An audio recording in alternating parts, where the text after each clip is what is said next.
You've got to be kidding. I saw what you did. You knocked Emma's book out of her hand, didn't you? Trying to touch me with her dirty hands? Dirty hands? Can you say that? If you're going to do this to my daughter, don't come to our house anymore. They'll get cheeky with me. I don't care about you all. Why did you come to see Bob? This is also the house of me and Emma. Stop making silly excuses. In this way, my mother-in-law got into a big argument. Bob just stood there flustered, saying, "Hey, both of you, please stop," and didn't even warn his mother. She eventually went home grumbling all the while, but this proved to be the final straw. I can't deal with your mother anymore. I'm fed up with you not defending me and Emma. Let's get divorced. When I said that, Bob started flustering again.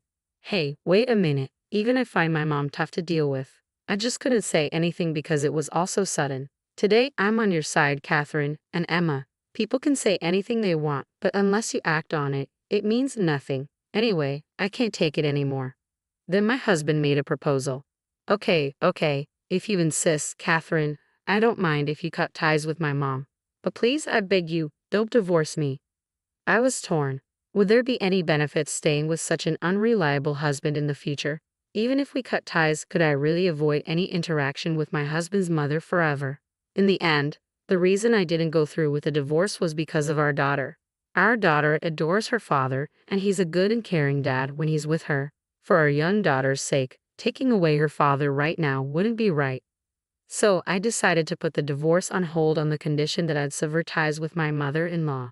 But if anything else happens, I won't be lenient. I get it. I'll talk to my mom too. And with that, we reached an agreement, and I severed ties with my mother-in-law.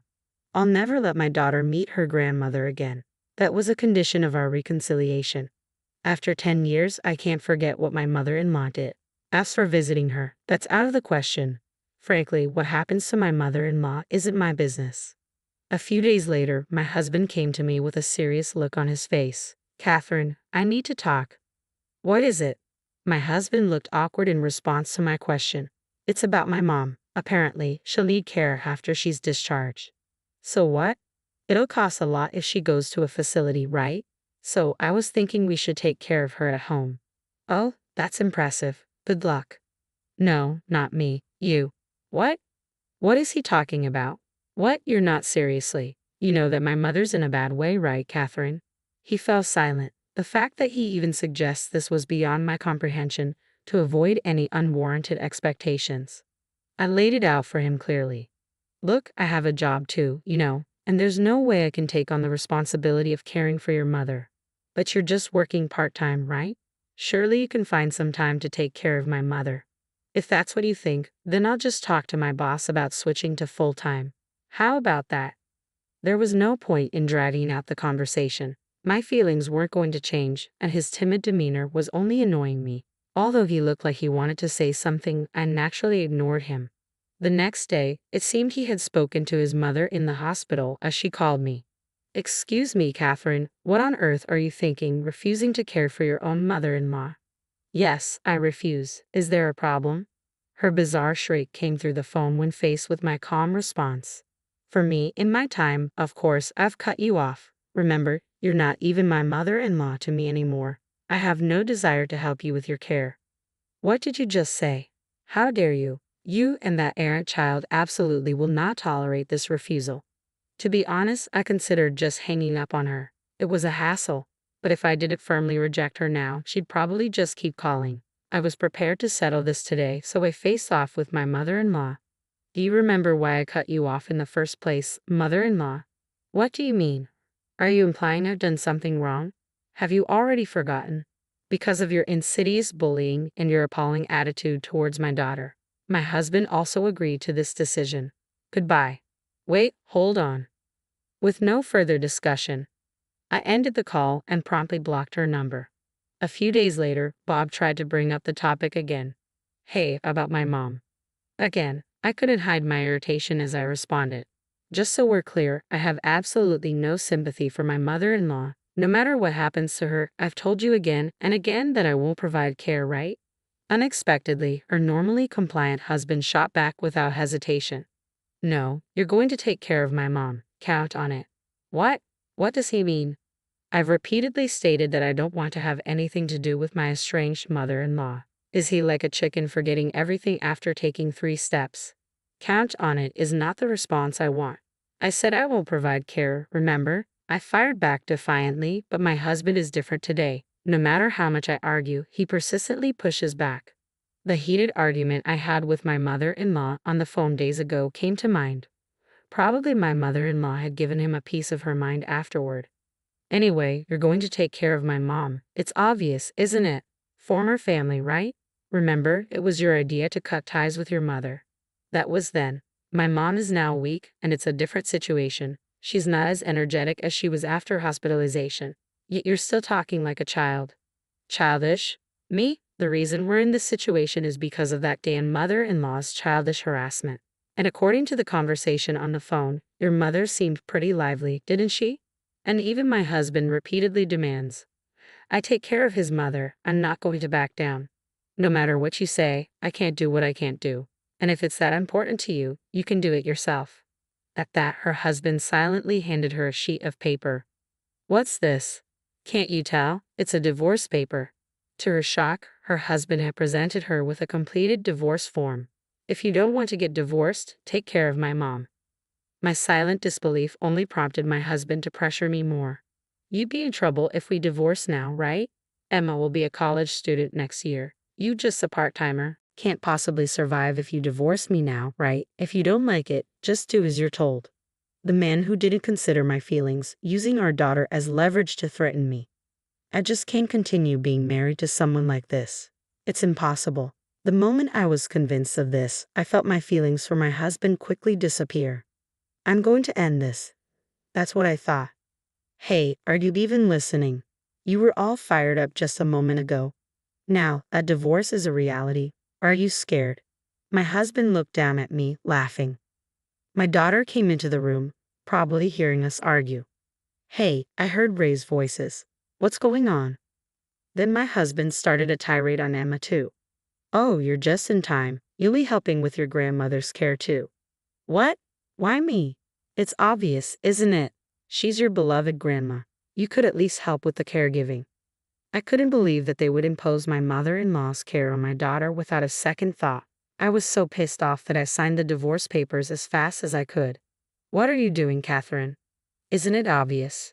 I'm signing the divorce papers. I'll go submit them once I'm done. Perhaps he hadn't expected me to agree to the divorce so easily. Bob started to panic. Oh, hey, enough already. Did you even listen to me? You're going to be the one who's going to have a hard time if we get divorced.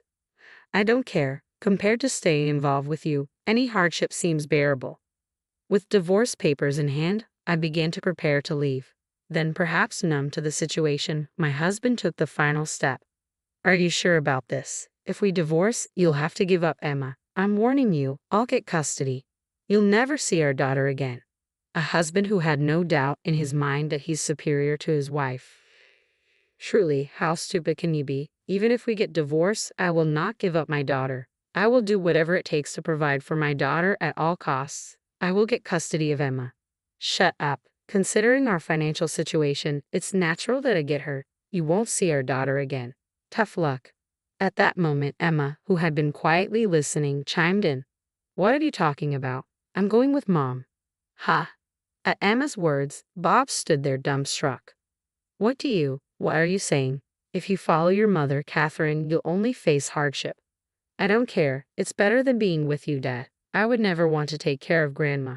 That's right. My daughter had not forgotten what my mother-in-law had done to her in the past.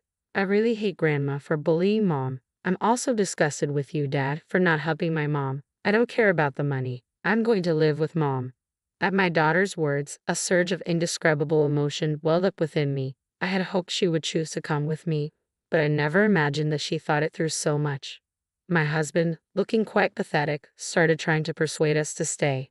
Wait just a second. Wait, if you're gone, who's gonna take care of the house? Why don't you do it yourself, Dad? My daughter responded with a smirk. You can take care of Grandma and do all the housework all by yourself. That's impossible. I have a job, you know. So what? Mom has been working and doing house chores, and you want her to take care of Grandma on top of that, expecting others to do what you won't do yourself. That's ridiculous. My daughter gave my husband a thorough tongue lashing, leaving him completely stunned. Eventually, he resorted to his usual tactic of crying to win us over. Oh, why are you guys blaming me so much? I just asked for a little help with the caregiving. There was a time when we might have let it slide, but neither my daughter nor I have that kind of patience anymore. Looking at my crying husband, all we could do was shake our heads in disbelief. Let's go, Mom. Let's hurry up and pack our things. Right. My daughter and I each packed our belongings, took the divorce papers, and left the house. My husband kept crying, trying to stop us until the last moment, but of course, we ignored him completely. We submitted the divorce papers at the city hall, and our divorce was finalized. My daughter and I decided to live at my parents' house for a while. By the way, my family runs a flower shop. Right now, I am working part-time and helping out with the family's flower shop, trying to save money for my daughter's college tuition. My husband continued to contact me persistently even after that. Mom is throwing stuff at me. Help me, I can't handle it anymore on my own. Please come back. Since he was so annoying, I blocked his contact. Living with my ill-tempered mother-in-law every day must be quite a struggle, and it seems that my husband is having to care for her day and night without any sleep. Finally, my company has moved to shorter working hours, and my paycheck seems to be barely scraping by. If I had known it would come to this, I should have done whatever it took to put my mother-in-law into a facility. Well, it's too late to talk about what I should have done now. Besides, thanks to my husband making a fuss about caregiving, I'm able to spend these days with my daughter. I guess I should thank him for that bit. From now on, I want to live each day in cooperation with my cherished family.